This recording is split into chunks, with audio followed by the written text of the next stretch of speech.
వేళ పరిశుద్ధుడైన లూకా రాసిన సువార్త 7వ అధ్యాయము మనము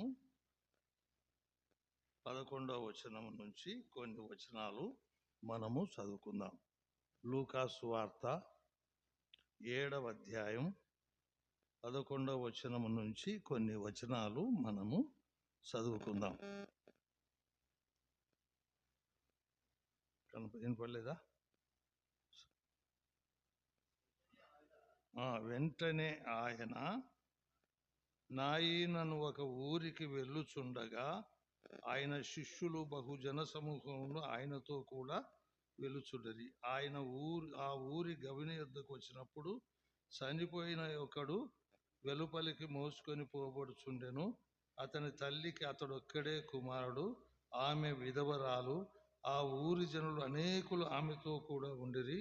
ప్రభు ఆమెను చూచి ఆమె యందు కనికరపడి ఏడవద్దని ఆమెతో చెప్పి దగ్గరకు వచ్చి పాడెను ముట్టగా మోయుచున్న వారు నిలిచిరి. ఆయన చిన్నవాడ లెమ్మని నీతో చెప్పుచున్నాననగా ఆ చనిపోయిన వాడు లేచి కూర్చుండి మాటలాడసాగెను. ఆయన అతని తల్లికి అప్పగించెను. అందరూ భయకాంతులై మహా గొప్ప ప్రవక్త బయలుదేరి ఉన్నాడనియు దేవుడు తన ప్రజలకు దర్శనమును అనుగ్రహించున్నాడనియు దేవుని మహిమపరిచిరి. ప్రార్థన చేసుకుందాం.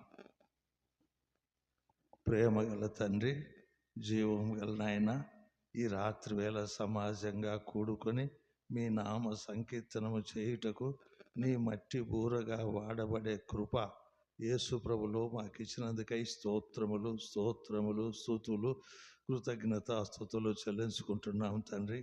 ఈ రాత్రి నాయన చదవబడిన పాట భాగాన్ని పరిశుద్ధాత్మ దేవుడా మీరు నాతో కలిసి మాట్లాడి మహిమ పొందమని వేడుకుంటున్నాం. నేను సచ్చిన కుక్కను నాయన, నా తండ్రి నువ్వు మహిమ గల దేవుడవు తండ్రి, మహోన్నతుడు అయినందుకై స్తోత్రం. మన ఇద్దరము కలిసి మాట్లాడుచుండగా నీ వాక్యములు ప్రజలు వినుచుండగా వారికి ఆత్మీయంగా బోధించి మహిమ పొందండి తండ్రి. ఈ కూడికకు అంతం వరకు అధ్యక్షత వహించండి పరిశుద్ధాత్మ దేవుడా. మనం ఇద్దరం కలిసి మాట్లాడుతుండగా దీవించమని సమస్తమును మీ చేతులకు అప్పగించుకుంటూ మీ మెల్లని స్వరము కొరకై కనిపెట్టుకున్నాం. మీ స్వరం మహాప్రభావం గలది, బలమైన స్వరం కొరకై వేచున్నామని ప్రభువైన యేసు నామములో దీన మనసుతో అడుగుచున్నాము తండ్రి. Amen amen. దేవుని పరిశుద్ధ గ్రంథములో నుంచి మనము 7వ అధ్యాయం 11వ వచనము చదువుకున్నాం. ఈ గ్రంథాన్ని వ్రాసిన వారు లూకా గారు. చూడండి, ఆయన ఈ గ్రంథాన్ని వ్రాసినాడు. కాబట్టి ఈ గ్రంథములో 7వ అధ్యాయం 11వ వచనములో మీరు చదివితే 11, వెంటనే ఆయన నాయనను ఒక ఊరికి వెళ్ళుచుండగా ఆయన శిష్యులును బహుజన సమూహమును ఆయనతో కూడా వెళ్ళుచుండిరి. ఆయన ఆ ఊరి గవిని యొద్దకు వచ్చినప్పుడు చనిపోయిన ఒకడు వెలుపలికి మోసుకొని పోబడుచుండెను. అతని తల్లికి అతడొక్కడే కుమారుడు, ఆమె విధవరాలు. ఆ ఊరి జనులు అనేకులు ఆమెతో కూడా నుండిరి. ప్రభు ఆమెను చూచి ఆమె యందు కనికరపడి ఏడవద్దని ఆమెతో చెప్పి దగ్గరకు వచ్చి పాడెను ముట్టగా మోయుచున్నవారు నిలిచిరి. చూడండి, పాడగట్టుకొని నాయన ఊరిలో ఒక విధవరాలు కుమారుడు చనిపోయి ఉంటే ఆమెతో పాటు ఆ ఊరి ప్రజలందరూ కూడా సమాధి కాడికి వస్తున్నారు. అయితే ఆ తల్లి మాత్రం చాలా దుఃఖంతో కన్నీటితో వేదనతో బాధపడుతుంటే యేసు ప్రభు చూడండి, యేసు ప్రభు 13వ వచనంలో ప్రభు ఆమెను చూసి అన్నమాట. చూడండి, దేవుడు చూసేవాడా కాదండి? పలకండి, దేవుడు చూస్తాడా చూడడా? చూసే దేవుడు. లేయా ద్వేషింపబడుట యెహోవా చూసి ఆమె గర్భమును తెరిచెను. చూడండి, ఈమె ఎంత దుఃఖములో ఉంది. కుమారుడు ఒక్కడే, ఈ ఫ్యాన్ కుమారుడు ఒక్కడే, విధవరాలు, చనిపోయినాడు. ఆమెకు దుఃఖం ఉంది. ఊరు ప్రజలందరూ కూడా కదిలి వస్తున్నారు. ఇదంతా చూస్తున్నాడు. ప్రభు చూచి ఒక చిన్న మాట అన్నాడు. చూస్తారా మీరు? దేవుని యొక్క ప్రభు ఆమెను చూచి ఆమె యందు కనికరపడి. మన దేవుడు కనికరం గలవాడా కాదా అండి? మీరు మత్తయి సువార్తలో ఒక మాట చూస్తారా? మత్తయి సువార్తలో 8వ అధ్యాయం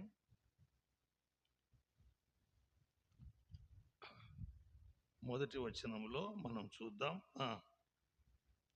ఆయన ఆ కొండ మీద నుండి దిగి వచ్చినప్పుడు బహుజన సమూహములు ఆయనను వెంబడించెను. ఇదిగో ఒక కుష్ఠరోగి వచ్చి ఆయనకు మ్రొక్కి, ప్రభువా, నీకిష్టమైతే నన్ను శుద్ధునిగా చేయగలవనెను. అందుకు ఆయన చేయి చాపి వానిని ముట్టి, నాకిష్టమే, నీవు శుద్ధుడవు కమ్మని చెప్పగా తక్షణమే వాని కుష్ఠరోగము విడిచినన్నాడు. మార్క్స్ వార్తలో మీరు చూస్తే ఒక మాట చూస్తారా? మార్క్స్ వార్తలో కనికరపడి అని ఒక మాట ఉంది. 1వ అధ్యాయం 40 చూద్దాం ఒక మాట. 1వ అధ్యాయం 40వ వచనంలో ఆ మాట ఉంది. ఒక కుష్ఠరోగి ఆయన ఎద్దుకు వచ్చి ఆయన ఎదుట మోకాళ్ళుని, నీకిష్టమైతే నన్ను శుద్ధునిగా చేయగలవని ఆయనతో చెప్పి ఆయనను వేడుకొనగా, అబ్బా, మన దేవుడు ఇలాంటి వాడు చెప్పండి. కనికరము గల దేవుడు, కరుణా సంపన్నుడు, జాలి గల దేవుడు. ఆయన కనికరపడి చదువు చెయ్యి జాపి, కుష్ఠరోగుని యూదులు ముడతారా? ముట్టరు, ఊరికి వెళ్ళపట్టనిస్తారు. మన ప్రభు అయిన యేసు ప్రభు వాణ్ణి ముట్టి కనికరపడని ఉందా లేదండి? కనికరపడినాడని ఉందా లేదా? ఉంది. మీరు బాగా చదువుతారని. ఆయన కనికరపడి చెయ్యి చాపి వానిని ముట్టి, నాకిష్టమే, నువ్వు శుద్ధుడవు కమ్మని వానితో చెప్పాను. వెంటనే కుష్ఠరోగము వానిని విడిచను గనుక వాడు శుద్ధుడు ఆయన. చూడండి. అంతేకాదు, బైబిల్లో లూకాసు వార్తలో 5:12 కూడా ఈయన గురించి రాసినాడు. కుష్ఠముతో నిండినవి ఎక్కడుండని అన్నాడు. శరీరం అంతా కుష్ఠముతో నిండిపోయింది. అయితే యేసు ప్రభు వాని మీద ఏం చేసినాడు? కనికరపడి ఏం చేసినాడు? వాడిని ముట్టి, నాకిష్టమే, నువ్వు శుద్ధుడవు కమ్మని చెప్పగానే తక్షణమే వాని కుష్ఠరోగము శుద్ధి అయింది అన్నాడు. ఇక్కడ కూడా మీరు చూస్తే ఈ లూకాసు వార్తలో 7వ అధ్యాయంలో మీరు చూసినట్లయితే ఆయన కనికరపడినాడని దేవుని వాక్యములో మనం చూస్తూ ఉన్నాం. చూస్తారా ఒక మాట మీరు?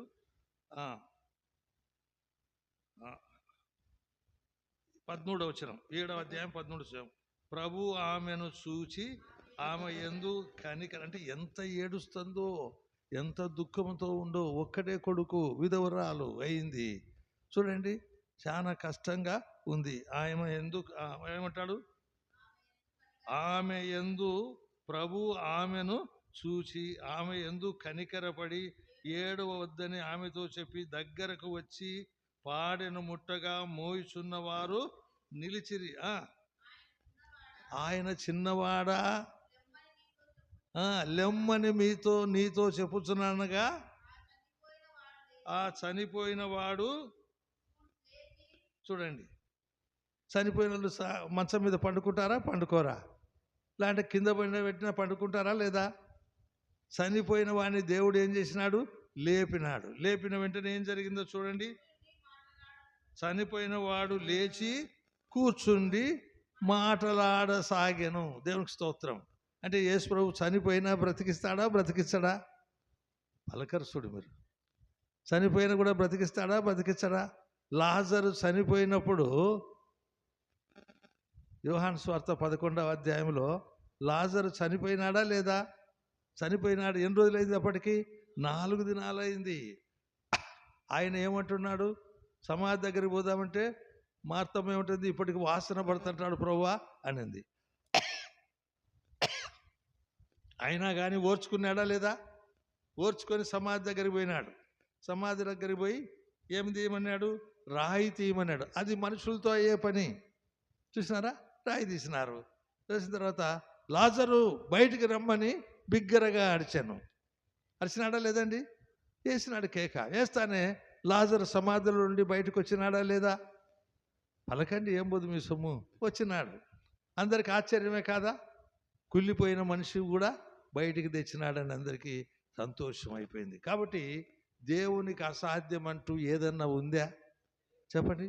దేవునికి అసాధ్యము లేదు. సచ్చిన వారిని కూడా లేపుతాడు. చూడండి, ఇంకొక మాట మీకు చెప్తా.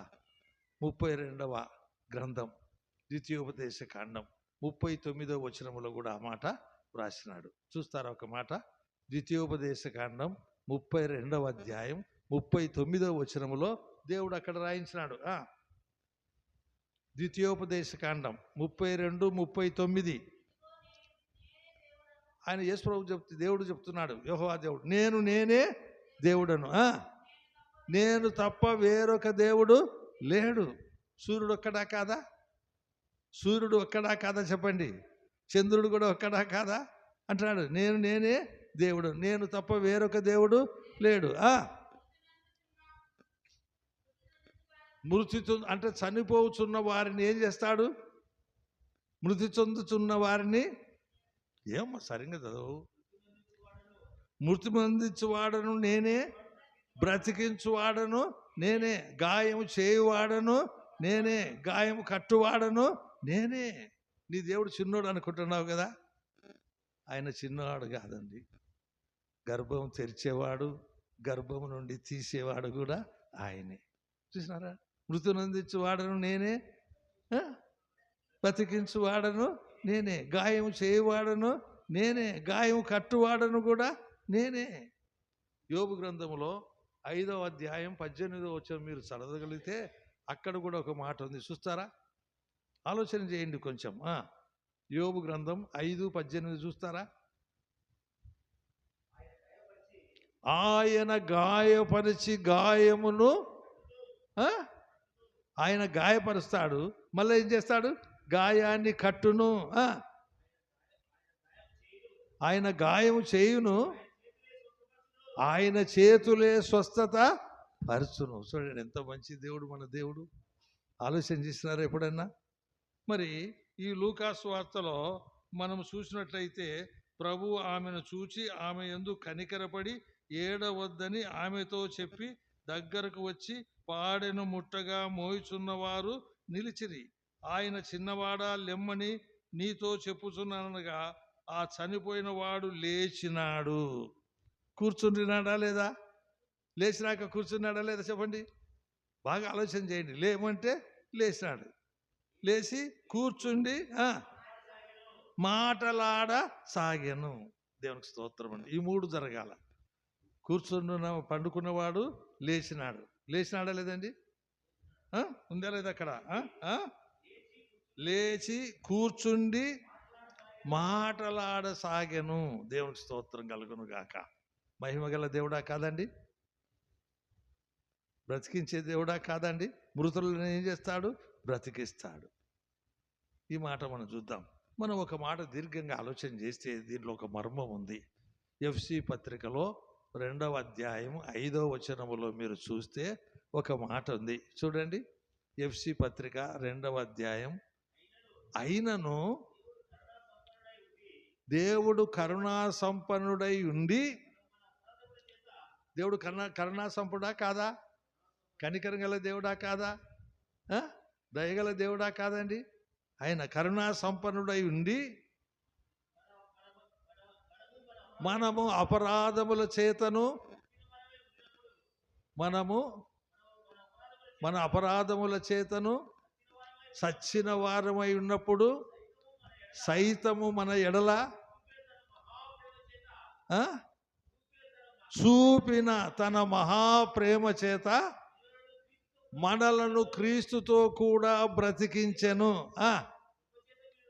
కృపచేత మీరు రక్షింపబడి ఉన్నారు. క్రీస్తు యేసునందు ఆయన మనకు చేసిన ఉపకారము ద్వారా అత్యధికమైన తన కృపా మహదైశ్వర్యమును రాబో యుగములలో కనబరచు నిమిత్తము క్రీస్తు యేసునందు మనలను ఆయనతో కూడా లేపి పరలోకమందు ఆయనతో కూడా కూర్చుండబెట్టెను. చూడండి, మనమందరం కూడా రెండవ అధ్యాయం 1వ వచనం చదువుతావా? దాంట్లోనే ఎఫెసీ 10. చూడండి, మీ అపరాధముల చేతను, చూడండి, పాపముల చేత మనమందరం ఏమైనాము? మనందరం సచ్చిన వారమే. ఆయన మిమ్మును క్రీస్తు ప్రభుతో కూడా బ్రతికించెను. చూడండి, క్రీస్తు ప్రభుతో కూడా బ్రతికించినాడా లేదా? ఇప్పుడు 2వ అధ్యాయం 5వ వచనము ఇంకా బాగుంది. చూడండి, అయినను కరుణా సంపన్నుడై ఉండి మనం అపరాధముల చేత మనమందరం సచ్చిన వారమే. ఆదాము చచ్చినాడు, మనం కూడా చచ్చినాం, ఆత్మీయంగా చచ్చినాం. చూడండి, ఏమన్నాడు? ఉండినప్పుడు సైతము మన ఎడల చూపిన మామూలు ప్రేమ కాదు. ఏం ప్రేమ? మహాప్రేమ చేత మనలను క్రీస్తు ప్రభుతో కూడా బ్రతికించెను. చూసినారండి, ఎంత ఆనందం! బ్రతికించి ఎక్కడ కూర్చుండబెట్టినాడు? చదువు ఆ మాట.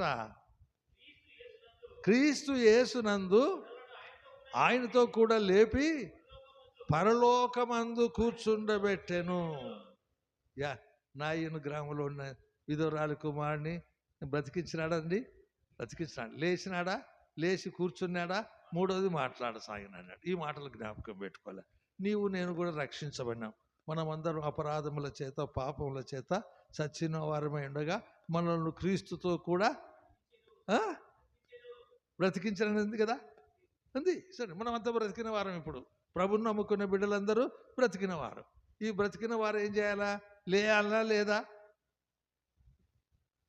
విధురాలి కుమారుడు లేచినాడా లేదా? లేచి కూర్చున్నాడా లేదా? మాటలాడసాగినాడా లేదా? మరి మీరు కూడా క్రీస్తుతో పాటు బ్రతికించబడిన మీరు కూడా లేచి దేవుని సువార్త కానీ ఏమంటావు, దేవుని వాక్యాన్ని బోధించడం కానీ చేయాలా లేదా? చేయాలా? మనం చేయమట్లా. నువ్వు దేవుడు నీ పట్ల ఎంత ప్రేమ అంటే మహాప్రేమ చేత నిన్ను బ్రతికించి ఎక్కడ కూర్చొనిబెట్టినాడు? పరలోకమందు కూర్చుండబడినావు. మరి విధవరాలు కుమారుడు లేచి కూర్చొని మాట్లాడసాగినాడా లేదా? ఏం పలకవయ్యా? మాట్లాడసాగినాడు. 81వ కీర్తనలో 10వ వచనములో ఒక మాట అన్నాడు. ఏమన్నాడు చూస్తావా? కీర్తన 81:10.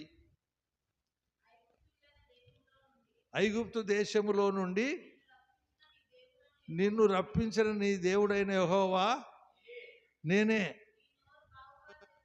విశ్వాసులు ఇప్పుడు ఏం చేయాలా? నోరు తెరచాలా లేదా? మాట్లాడాలంటే ఏం చేయాలా? నీ నోరు బాగుగా తెరుము, నేను దానిని నింపెదనన్నాడు దేవుని వాక్యంలో. హృదయం నిండిన దాన్ని బట్టి నోరు మాట్లాడదా? హృదయం నిండిన దాన్ని బట్టి నోరు. అంటే బైబిల్ నువ్వు చదివితే కదా నీ హృదయంలోకి వాక్యం వచ్చేది. బావిలో నుంచి చేదుకాలనా లేదా నీరు కావాలంటే? అందుకని అంటున్నాడు, ఏమంటాడు? నీ నోరు బాగుగా తెరుము, నేను దానిని నింపెదను.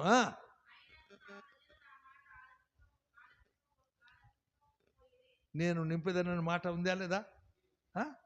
ఉందా లేదా? నీ నోరు బాగుగా తెరుము, నేను నింపే దేవుడు ఆయన. మన హృదయాన్ని నింపే దేవుడు. హృదయం నిండిన దాన్ని బట్టి నోరు మాట్లాడు. మరి యేసుక్రీస్తుని గురించి మీరు మాట్లాడరే? అన్నది తినేటప్పుడు నోరు తెరుచుకుంటుందా తెరుచుకోదా? పలకరు. చూడండి, మీరు ముద్ద నోటికాడికి వచ్చారు కదా, నోరు తెరుచుకుంటుందా తెరుచుకోదా? వీటన్నిటికీ తెరుస్తారు, కానీ క్రీస్తుని గురించి మాట్లాడడానికి తెరుస్తారా? మా చేత కాదులేండి. కొట్లానికి తెరుస్తారా నోరు? చూడండి, అయితే విధవరాలి కుమారుడు లేచినాడు, మంచం మీద కూర్చున్నాడు, మాట్లాడసాగినాడా లేదా? మరి నువ్వు కూడా మాట్లాడాలి కదా బతికినాక. మీ అపరాధముల చేతను పాపముల చేతను మీరు చచ్చిన వారై ఉండగా ఆయన మిమ్మును క్రీస్తుతో కూడా బ్రతికించెను. మరి రుజువు ఉండాలా లేదా బ్రతికినాడంటే? ఒక తల్లి కాన్పైతే ఆ బిడ్డ ఏడవకుంటే ఆ మంత్రసాని ఏం చేస్తుంది? కొడుతుంది. గిచ్చుతుంది, లేక కొడుతుంది. చూడండి, కొడితే ఏడుస్తుంది బతికి ఉంటే, బతికి లేకుంటే ఏమవుతుంది? ఏడుస్తుందా? మీరు బ్రతికిన వారా చచ్చిన వారా? చచ్చిన వాడు లేచినాడా లేదండి? నాయన ఊర్లో విధురాలి కుమారుడు లేచినాడా లేదా? చూడండి, ఆయన పాడెను ముట్టినాక నిలబడినారు. ఆయన ఏం చేసినాడు? చదువుతావా మాట?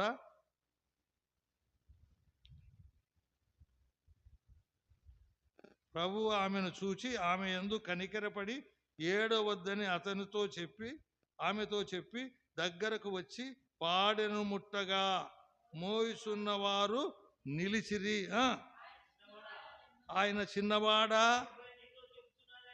లాజరును రమ్మంటే బయటకు వచ్చినాడా లేదా? బయటకు వచ్చినాడా లేదా చెప్పండి? వచ్చినాడు. ఇక్కడ కూడా చిన్నవాడా లెమ్మని చెప్పగానే నీతో చెప్పుచున్నాననగా ఆ చనిపోయిన వాడు ఏమైనాడు? లేచినాడు. కూర్చుండి మాటలాడసాగిన. తల్లికి సంతోషమా కాదా? ఆనందమా కాదా? ఆ ఊరి ప్రజలందరూ ఆమెతోనే ఉన్నారు. చూడండి, అందరికి సంతోషమా కాదండి?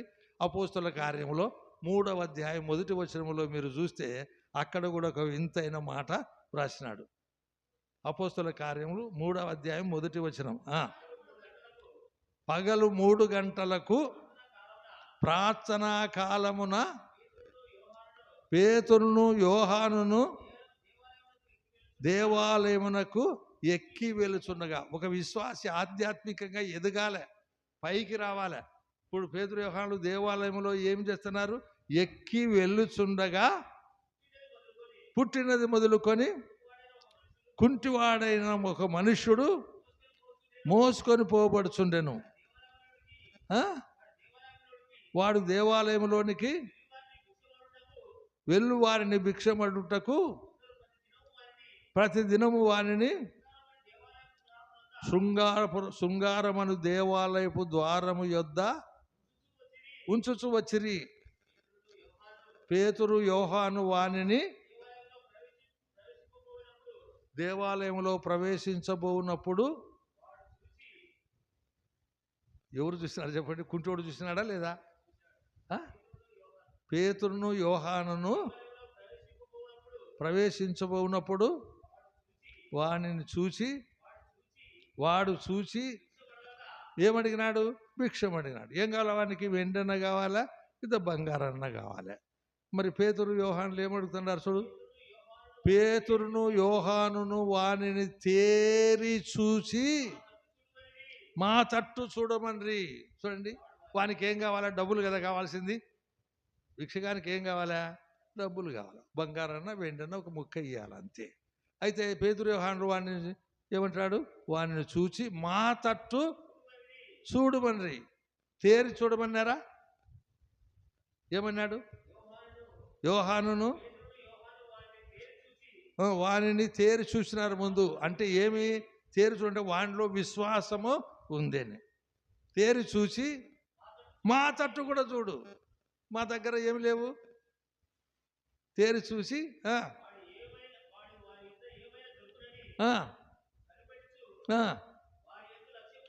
వారి యందు లక్ష్యం ఉంచెను. అందుకు పేతురు చూస్తున్నారండి.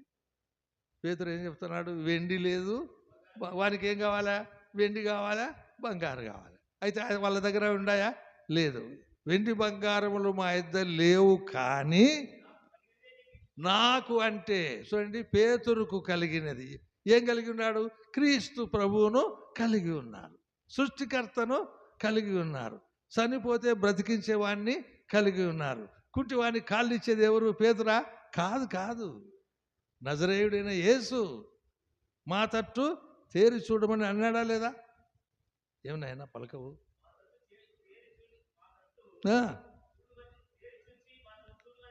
మా తట్టు చూడబట్టి వాళ్ళని చూసి వాళ్ళు ఎవరున్నారు? యేసు ప్రభు ఉన్నాడు. క్రీస్తును కలిగి జీవిస్తున్నారు వాళ్ళు, క్రీస్తును ధరించుకొని ఉన్నారు. చూడండి, మా తట్టు తేరి చూడమంటే వాడు వారి యొద్ద ఏమైనా దొరుకునని కనిపెట్టుచు విశ్వాసముంచెను. అంతట పేతురు. చూడండి, దేవుని బిడ్డల దగ్గర ఏమి లేవు. వెండి లేదు, బంగారు. అంటే వెండి నశిస్తుంది, బంగారు నశిస్తాయి. నశించే వస్తువులు వారి దగ్గర లేవు, కానీ సజీవుడైన యేసుక్రీస్తును నాకు కలిగినదే నీకు ఇచ్చుచున్నాను, నజరేయుడైన యేసు నామమున నడుమని చెప్పి వాని కుడి చేయి పట్టుకొని లేవనెత్తెను. వెంటనే వాని పాదములను చీలమండలమును బలము పొందెను. వాడు దిగ్గున లేచి, చూసినారండి, వాడు దిగ్గున లేనివాడు, చూడండి, బలము లేనివాడు, వాడు దేవుని కృపతో వాడు లేచి నిలిచి నడుచుచు గంతులు వేయచు ఏం చేయాలండి? ఇంకా దేవుని స్తుతించాలా లేదా? వాడు ఏం చేస్తాడు? దేవుని స్తుతిస్తున్నాడా? లేచినాడు, నిలిచినాడు, నడుచుచు ఏం చేస్తున్నాడు? గంతులు వేయచు దేవుని స్తుతించుచు వారితో పాటు దేవాలయంలోనికి వెళ్ళాను. రక్షించబడిన వాళ్ళకి దేవాలయానికి రావాలా లేదా? 40 ఏళ్ళు పైన ఉన్నాయి వానికి. ఎన్నడూ దేవాలయం లోపలికి పోయినవాడు, వాడు భిక్షానికే బతుకుతున్నాడు, క్రీస్తును అంగీకరించిన వాడు కాదు. ఇప్పుడు వాడిని పేతురు ఏం చేసినాడు? స్వస్థత పరిచినాడా లేదా అండి? రుజువులు ఉన్నాయా లేదా? ఉన్నాయా లేదా చెప్పండి.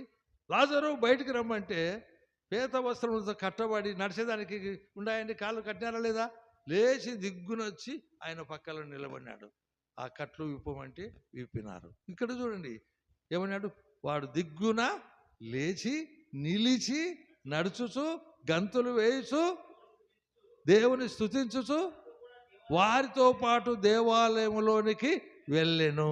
దేవునికి స్తోత్రం కలుగును గాక. ఆయనకే మహిమ ఘనత ప్రభావాలు కలుగును గాక. తర్వాత చదువు ఒక మాట.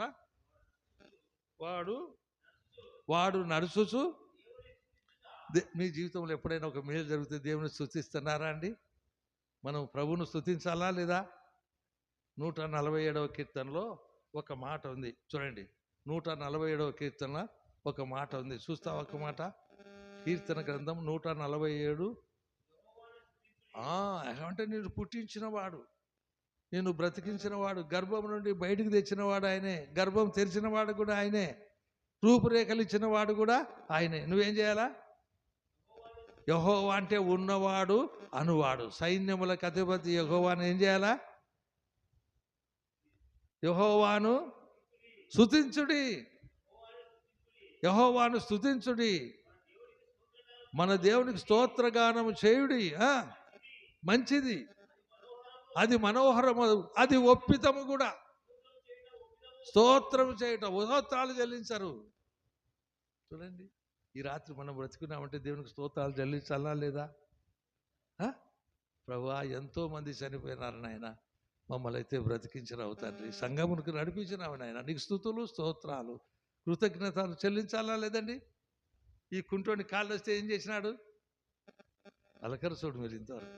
కుంటోనికి కాళ్ళు వస్తే ఏమన్నాడు? లేచినాడు, నిలిచినాడు, నడుచుతున్నాడు, ఏం చేస్తున్నాడు?